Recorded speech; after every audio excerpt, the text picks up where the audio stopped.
Joining us now to give us some insight on China's economy in 2023 and looking ahead is Qu Qiang. He's an assistant director at the International Monetary Institute. Thank you so much for joining us. Do you think we'll see some momentum in China's economy now in 2024 based on what you're seeing so far?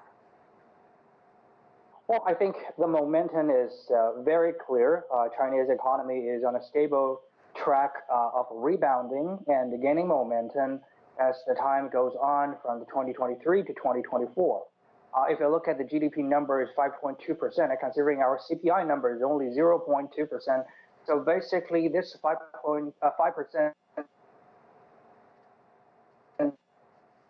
compared to the economies of a similar size, especially against the current situation, background of the international geopolitical conflicts and natural disasters and the choke points on the supply chain. We're looking at, many of the other countries are growing at 2% or 3% last year, or even at the negative zone. Even the stars of the international economy, like in India, like Indonesia, they're growing like 6%. But considering their average, GDP per capita is only about 1/5 or one quarter of China's. So I think China still made a very, very considerable gain in last year. And also, according to our investigation to many frontier shopping malls like factories, we've been observing that the momentum has really been getting back. Sentiment is good. Many wholesale and retailing market are seeing the growing businesses. We ask many shopkeepers, they've been seeing the businesses back, especially when we're approaching the Spring Festival. So, and also everybody sees that hospitality industry and tourism in China is very, very hot, trending words, a lot of them. So in 2024, I think when the Chinese economy is getting back to momentum, I think we have many things to look forward to. A couple of things you mentioned there, I just want you to touch on and elaborate on. You mentioned travel. We're seeing news from around the world where there is now visa-free travel to China. We're seeing that in parts of Europe. I think there was just a deal with Ireland, also Switzerland, other parts of Europe. And then you mentioned Chinese New Year. That's coming up here in a couple of weeks. Do you think people will continue to spend once the holiday is over? Oh, yes, I do think so.